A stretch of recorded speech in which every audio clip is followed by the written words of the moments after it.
John stood at the loading bay hatch of his small starship, watching dust swirl in the cold air of the moon's surface. He was a cargo pilot who often made runs between remote mining outposts and small space stations. Each delivery brought new sights, new risks, and new stories. Yet nothing he had seen compared to the fragile form lying amid the ruins of a broken research module. Earlier that day, John had received a routine distress signal. It led him to this cratered moon, far from any charted route. The signal hinted at survivors, but John expected only scrap and silent wreckage. He wore his helmet and pressed the hatch button. The door slid open with a hiss, revealing the dim remains of an old lab. Metal beams and panels lay twisted around a half-buried console. The air was thin and carried the scent of burnt circuits. John picked his way inside, scanning for life signs. His scanner showed one weak pulse, too low to be a grown person. He looked down and saw a child. She was as small as a human toddler, but had pale cyan skin and large black eyes. Her head was smooth and hairless, and 3 faint ridges ran along each temple. She clutched a small cloth bundle, her hands trembling gently. John knelt and set down his scanner. "I am not here to harm you," he whispered. His voice sounded loud in the quiet chamber. The child looked up at him, her wide eyes full of fear. John felt a tug at his heart. He reached slowly, placing the scanner nearby and offering his hand. She stared at his glove. John removed it and traced a line along his palm. "It is okay." The child hesitated, then placed her tiny hand on his. John felt warmth, a faint glow. That came from her skin. It was not cold like the metal around them, but soft and gentle. John lifted her carefully, and she did not struggle. He carried her back to the airlock where his ship's atmosphere would be safe. Lisa waited in the cockpit. She was a mechanic on the station orbiting the moon, and she sometimes helped with small runs. She looked up when John brought the child. "Inside, what is it?" Lisa asked, setting down her wrench. John held the child close to his chest. The girl blinked at Lisa, then buried her face in John's jacket. "I found her in that wreck." "She must have been alone for hours." Lisa knelt and offered a bottle of water. "Maybe she is hurt." John eased the bottle to the child's lips. She drank slowly, then looked at him with glowing eyes. "Can you talk?" John asked softly. The child shook her head. "Let's call her Nova," Lisa suggested. John smiled. "Nova it is." They set a small cot in the corner of the cabin. Nova curled up and closed her eyes. John and Lisa exchanged a look. They knew that bringing an alien child aboard meant risks. But they could not leave her to die. Over the next hours, John and Lisa worked together. Lisa repaired the life support controls and sealed any leaks. John gathered food packets and medical supplies. They did their best to make Nova comfortable. She awoke at night, crying softly. John held her as she trembled. "You are safe," he murmured. Nova stopped crying and gazed at him. Her eyes glowed brighter, and John felt a warmth spread through him. It was as if the child offered comfort in return. In the silent hum of the ship's engines, John thought of home. He remembered Earth's blue skies, the green fields, and his sister's laughter. But Earth felt distant now. He had a new responsibility. Morning light filtered through the cockpit windows. Lisa entered with hot drinks. "She slept well," Lisa said, smiling at Nova. Nova reached for the cup, and Lisa let her hold it. The child mimicked sipping, then giggled. It was a sound John had not heard since he was a child. He felt hope. John keyed the ship's comm system. "This is the Starship Venture. I have a survivor in need of help. Requesting medical scan and origin data, over," Static answered. "No one on the standard channels?" John frowned. "I doubt the Empire cares about." "A lone signal from a broken moon," he said. Lisa shook her head. "Someone out there will track us soon." "We should find out who she is." John nodded. They had to learn if Nova was a refugee, a lost orphan, or something more. They set a course for the nearest research archive. It was an old data station that stored records from across the sector. It would not discriminate against a lone pilot and a child. As the Venture glided through space, Nova perched on the dashboard. Her eyes reflected the stars. John watched her and felt a sense of wonder. In that moment, he knew his life had changed forever. He had taken in a lost alien child. He did not yet know that she was a princess of the Zaran Empire. But he would discover the truth soon enough. And his choices would shape the fate of many worlds. John guided the venture toward the data station. Its cylindrical shape rotated slowly against the black sky. He had not seen it in years. The station held records for dozens of star sectors. If Nova's origin was recorded, this was the place. To find it, Lisa stood beside him in the cockpit. She checked the station's docking alignment. "We should be able to dock in 30 minutes, she said. Nova sat on the dashboard. She watched the station grow larger on the viewport. Her pale, sand skin seemed to glow under the lights. John noted her calm expression. She seemed both curious and wary. When they docked, a small team of technicians greeted them. One of them, Dr. Simon, was a xenolinguist. He specialized in strange languages. "You said this child speaks no common tongue?" Simon asked, his clear, blue eyes fixed on Nova. John nodded. "She has only whispered sounds so far." Simon crouched before Nova. He offered a soft metal tablet and a stylus. "Try drawing," he suggested. Nova took the stylus and pressed it gently on the tablet. A series of symbols appeared. The shapes were smooth, like flowing water. "Interesting," Simon muttered. He tapped the tablet and connected to the station mainframe. John and Lisa followed Simon to a small lab. The walls were lined with shelves of disks and data cores. Simon inserted the tablet into a scanner. "We will attempt to match these symbols to known languages," he said. They waited as the scanner hummed. Nova stood quietly by Lisa. "She seems comfortable," Lisa whispered. John smiled. "She trusts." Yes. After an hour, Simon frowned. "No match in the Universal Registry," he said. "How is that possible?" Lisa asked. Simon shook his head. "This language predates the registry. It suggests an empire far older than common history records." John exchanged a glance with Lisa. "What does that mean?" he asked. Simon tapped more keys. "It means this child's people were once a powerful civilization. They vanished from records thousands of years ago." Nova watched Simon's display. She reached out and touched the screen. The symbols on the tablet glowed in response. Simon stepped back, surprised. "She can interact with the data directly," he said. Nova placed her hand on the core data drive. A soft pulse of light spread across its surface. The drive unlocked and released files. Simon's scanner downloaded them instantly. "She has a key," Simon said. The files contained star charts, family records, and a name, Princess Lyra. "This child is a princess," Simon whispered. John felt his heart race.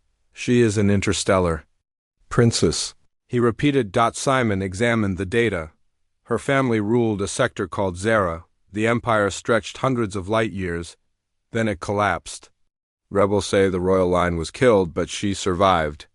Lisa placed a hand on John's shoulder. "No wonder the empire never answered your distress call." John nodded. "They think she is dead." Simon leaned closer. "But now they will know she lives. They may come for her." John's jaw tightened. "What can we do?" Simon tapped a few more keys. "We can shelter her here.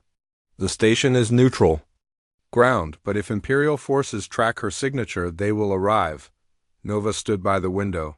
She looked at John and Lisa. Her large black eyes seemed to ask what would happen next. Lisa spoke softly. "She stayed with us on your ship. We promised to protect her." John nodded. "We will stay. We will learn her story. Then we choose our path." Simon sighed. "I will help you. I owe the Empire nothing if it betrayed its own princess." They spent the next hours in the lab. Nova showed her gifts. She touched a holomap and revealed a hidden route through the asteroid belt. She hummed a melody that Simon recorded. He found it matched an old Zaran lullaby. She remembers more than she shows. Simon said. John took Nova's hand. "We will keep you safe," he promised. As night fell on the station, alarms sounded. Red lights flashed. Imperial cruisers appeared outside the docking port. 4 ships in a line, Simon cursed. They tracked her power. John grabbed his jacket. "We have to leave now." Lisa helped Nova into her arms. "Plot a course away from the station," John ordered. The 3 ran to the venture. The station doors sealed behind them. Sirens wailed as the cruisers fired warning shots. John powered up the engines. "Hold on," he warned. The ship leapt forward. The view filled with streaking stars. Imperial blasters struck reactor shields, shaking the hull. Nova trembled in Lisa's arms. John reached back. "We will be okay," he said. Lisa smiled through fear. "We have our princess." Nova turned her head and pressed her forehead against Lisa's. A soft glow enveloped them. The shield stabilized. John set the Venture toward the asteroid belt. "Take us in," he said. Nova guided him between giant rocks. The cruisers followed at long range, but they could not track the Venture among the debris. Inside the cockpit, the hum of engines felt calm. Nova sat quietly, eyes closed. John and Lisa looked at her. "Where to now?" Lisa asked. John gripped the controls. "We head to the hidden world she remembers. She will show us." Nova opened her eyes and pointed to a star cluster on the holomap. "That way," she said in perfect common speech. John and Lisa exchanged shocked smiles. Nova spoke her first words. "Home," Nova whispered. John nodded. "Then home we go."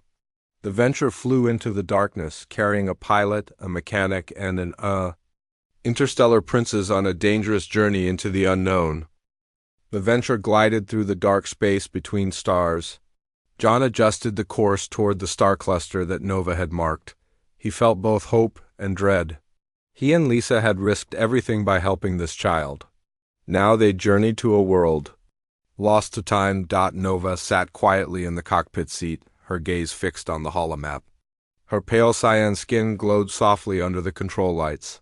She closed her eyes and hummed the lullaby again. John recognized the tune from the data station recordings. It was Old Zarin, a language that once tied her to an empire. Lisa checked the engine readings. "The shields held in the asteroid field," she said. John nodded. "We've lost the cruisers. They won't follow us this close to the cluster core."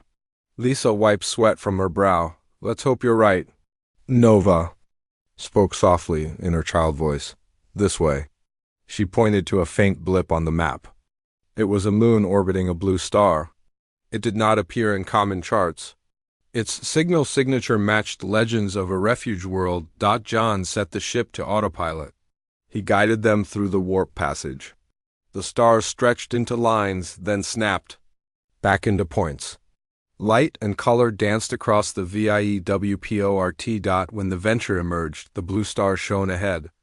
Its light cast a cool glow on the ship's hull. John checked the sensors. "The moon is here." It was smaller than most colonies. Its surface looked old, with patches of green and gray.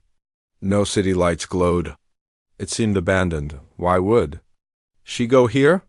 Lisa asked. John watched Nova. The child had her hands pressed against the glass. "She remembers," John said. Nova looked at them. She smiled, a soft curve of her lips. "Welcome home." John and Lisa exchanged glances. They braced for landing. The Venture descended. The atmosphere was thin. John opened the shields wide and lowered the landing gear. Wind gusts buffeted the ship. Dust rose in spirals across the plains. They touched down near ruins of stone pillars. Growling wind echoed among broken columns. The wreckage of ancient ships lay half buried in sand. Lisa suited up and opened the airlock. "It's quiet," she said as she stepped onto the ground. John followed, carrying Nova. They inhaled through their helmets. The air was stale but breathable. Nova stiffened in John's arms. "Follow me," she said. She pointed toward a stone arch. It stood tall among the ruins, carved with symbols similar to those Nova had drawn.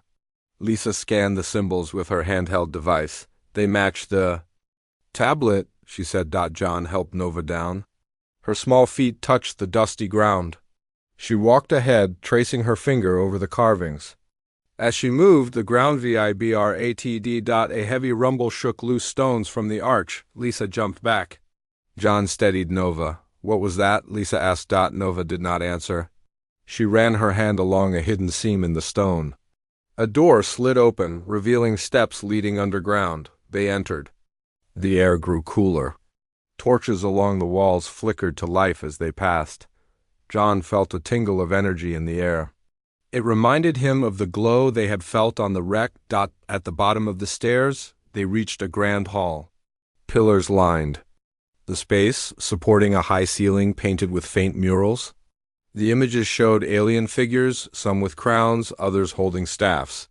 In the center stood a statue of a tall figure, wearing robes and a crown. Lisa whispered, "This must be a throne room." John nodded. Nova approached the statue. She placed her hand on its foot. The eyes of the statue glowed pale blue. The murals brightened, illuminating the hall. A voice echoed, "Lyra, daughter of Arya, heir to the Zarin throne, you have returned," Nova gasped. Her eyes widened. John and Lisa exchanged stunned looks. "Who are you?" Nova whispered. The statue's eyes pulsed. The voice spoke again. "I am the record keeper of your people, the spirit of this place." John stepped forward. "She is Princess Lyra," he said. The voice rumbled. "Then her blood awakens the relic."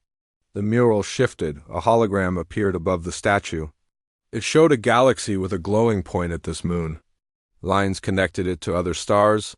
This world was the refuge for the royal line. The voice said. Lisa looked at the map. "These lines mark safe worlds." Nova watched in awe. She traced the paths with her finger. "They are routes," she said quietly. The voice continued. "The Empire fell to rebellion. Arya hid her only child here and unlocked the ancient roots. She perished in battle." Nova turned to John. "My mother. Tears welled in her eyes." John hugged her. "We will find her," he said. The voice spoke. "The roots lead to worlds loyal to the crown. Rebuild the alliances.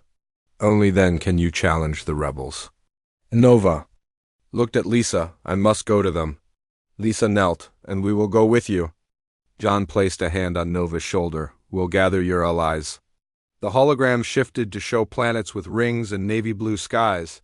Their names appeared in Old Zarin script. Simon's data core had disks for each world. They had the history, but no living contact. John thought of the risks. The Imperial rebels controlled half the galaxy. But he saw the courage in Nova's eyes. "Let's return to the ship," he said. They climbed the stairs as the torches dimmed. The stone door closed behind them. The wind howled over the ruins. Back on the Venture, John set the coordinates for the first world. "Where to now?" Lisa asked. Nova looked at the list of names. She traced one with her finger. "Varus Minor," she said. John studied the list. "A mining colony, not loyal to the old empire. But they remember the Queen." Lisa nodded. "We need resources and allies."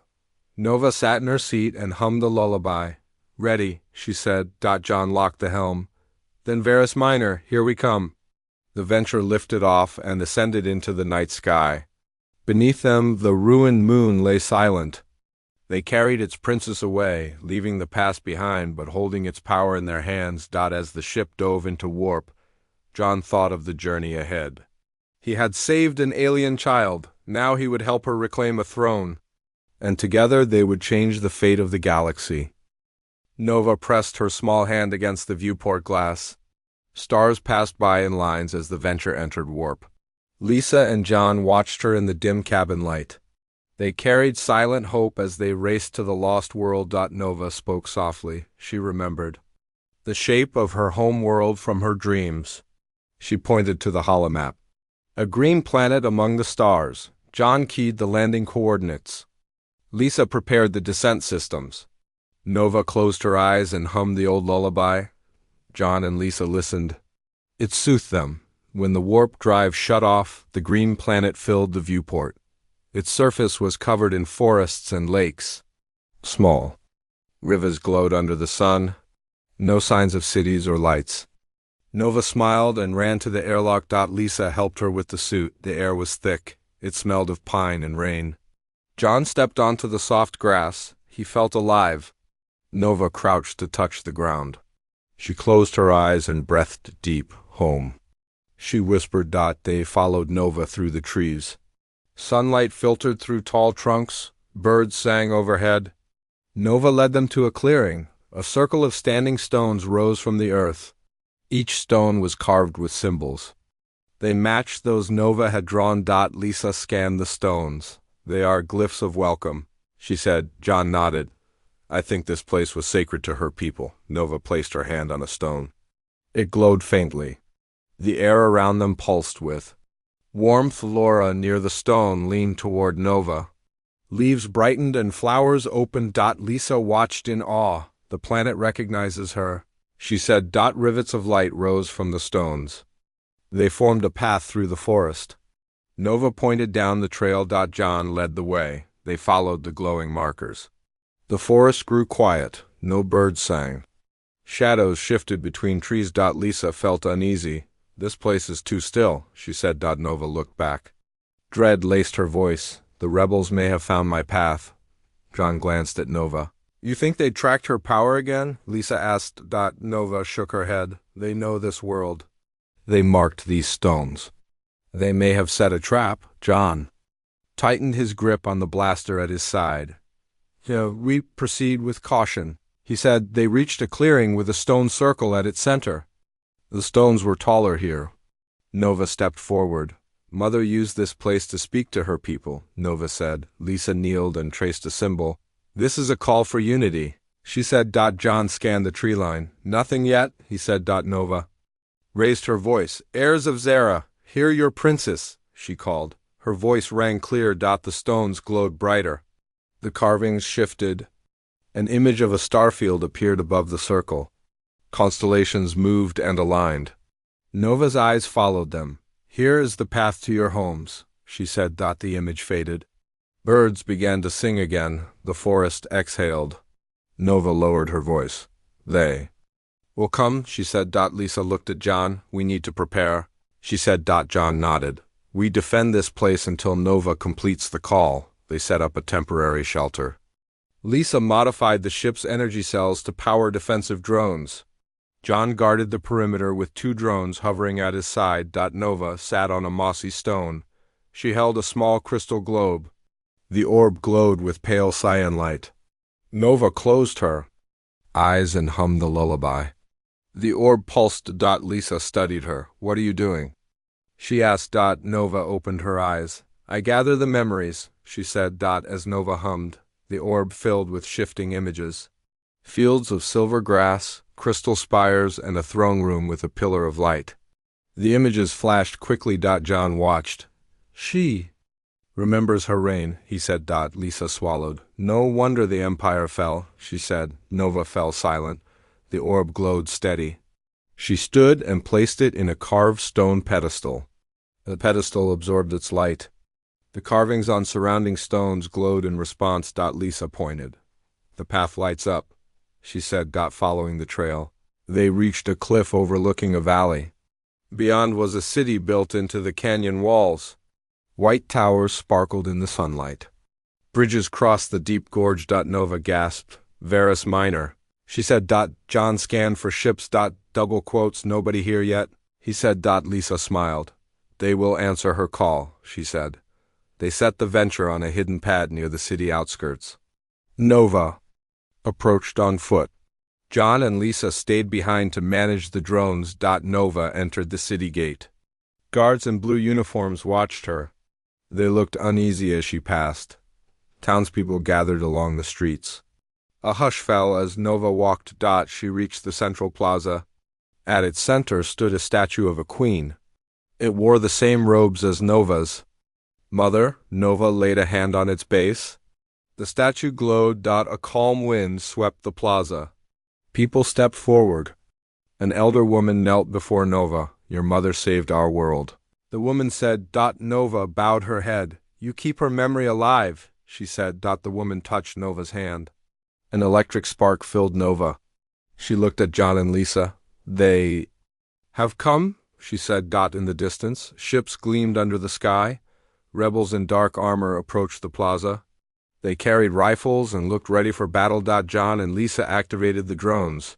They formed a protective ring around Nova. Nova stepped forward. I defend this world, she said. Her crystal orb pulsed. A wave of energy rolled outward. Rebels staggered and dropped their weapons. John and Lisa moved in. They helped the guards secure the plaza. Townspeople cheered. The rebel leader fell to his knees. He raised his arms. You are the true princess, he said. Nova nodded. Take your weapons and swear loyalty to the crown, she said. He saluted and spoke the oath. Blue light spread from the orb across the city. Nova smiled. Lisa hugged John. We did it, she said. John held Nova's hand. You are a queen now, he said. Nova looked at both of them. This is just the start, she said. Nodded. Then, we keep going, he said. Nova turned to the plaza. Has many worlds as stars, she said. They watched the sunset over Varus Minor. Nova's light glowed in the darkening sky. Hope settled in every heart. The princess had returned, and her journey had only begun. The venture dropped out of warp near the icy world of Varus Minor's neighbor, a moon called Glacha. Its surface was covered in jagged ice cliffs and frozen seas. John set a steady course for a small outpost that Nova remembered as a relay station. Lisa monitored the sensors. The outpost is still here, she said. Good, John replied. Nova sat between them, focused on the holomap. Mother used this relay to call the northern clans, she said. John nodded. The clans were known for their fierce warriors and craftsmanship. If Nova regained their loyalty, she would have strong allies. They landed on a flat plain of ice. The outpost rose like a pyramid, built from dark metal and reinforced glass. Raid lights blinked along its edges. A walkway led to the entrance, guarded by two tall figures in heavy armor. John opened the hatch. He stepped onto the ice, feeling its sharp cold under his boots. He nodded at the guards. We seek an audience with the clan leaders, he said. The guards exchanged a glance, then motioned them inside. Nova walked between John and Lisa, her steps sure. Inside, the relay station hummed with power. Clansmen moved through corridors, carrying supplies. They wore fur-lined jackets and wore tattoos of ice wolves on their cheeks. An antechamber opened into a large hall. A circle of elders sat on raised platforms. Their faces were lined by age and cold. At the center stood a tall throne made of carved ice, lit from below by blue lights. Nova paused. John and Lisa stood behind her. One of the elders, a man with white hair and icy blue eyes, spoke. Princess Lyra's voice has reached us again, he said. His voice was both warm and stern. Nova stepped forward. Honored elders, she said softly. You carry our queen's blood, the elder said. She fought alongside our clans when Zara first rose. Nova bowed. I ask for your loyalty. I ask you to stand with me against the rebels. The hall was silent. Snowflakes drifted from vents above. John and Lisa held their breath. Speak. The elder said at last. A woman with braided silver hair stood. We remember the battles, she said. Your mother saved our homes from the frost demons. We will stand with her daughter. Murmurs of agreement rose. The elders nodded. Nova smiled, relief shining in her eyes. Thank you, she said. John stepped forward. We must prepare for war, he said. The silver-haired woman nodded. Our warriors will mobilize at dawn. We have forges and workshops to craft weapons and armor. Lisa looked at Nova. You have their loyalty, she said. Double quotes. Yes, Nova whispered. John turned to leave. We should gather supplies and plan our next move. Nova nodded. The elders rose to escort them. Later, in the medical bay, Nova tended to a wounded clansman. He had frostbite on his hands. Nova pressed her glowing hand to his wounds. The ice melted and fresh skin formed. The clansman gasped in wonder. Your power heals, he said. Nova smiled. My mother taught me. John and Lisa watched. She grows stronger, Lisa said. Yes, John agreed. That night, the clansmen feasted in the hall. They served roasted meat and glowing blueberries from the moon's forests. Nova sat at the head beside John and Lisa. The clan leader rose. To Princess Lyra, he said, raising his cup. To Princess Lyra. The clansman echoed. Nova blushed, but the smile on her face showed her pride. John raised his own cup. To our princess, he said. They drank and celebrated. Outside, the moon's cold wind howled, but inside the hall, warmth and hope grew. After the feast, Nova spoke to the elders. The rebels gather near the capital world. They will make their final stand. We must strike first. The clan leader nodded. Our warriors stand ready. We await your command. Nova turned to John and Lisa. Will you fight by my side? She asked. John took her hand, always. Lisa placed a hand on Nova's other shoulder. We are with you. Nova looked at both of them. Then, at dawn, we march. Dawn came with pink light across the ice plains. Clansmen lined up before the relay station, spears in hand. The Venture hovered overhead, its engines humming. Nova climbed onto a platform. People of Zera, she called out. She spoke in common, her voice carrying across the crowd. Today we take back our home. Today we restore peace. Today we stand as one. A roar rose. The clansmen cheered and banged their weapons on shields. John and Lisa stood beside Nova on the platform. John felt proud. Lisa's eyes were bright with excitement. For Zera! Nova shouted. For Zera! They echoed. The clansmen marched forward, their footsteps shaking the ice. The Venture flew overhead, ready to support them. As they disappeared into the mist, John looked at Nova. This is just one battle, he said. Nova nodded. But it is the start of our war. John placed a hand on her shoulder. Together, we will win. Nova turned toward the horizon. Yes, she said. Together. The sun rose over the icy plains, and banners of blue and silver unfurled in the wind. The princess led her people, with a captain and a mechanic at her side, into the next chapter of their story. The planet of Aurum lay ahead, its golden desert stretching beneath two suns.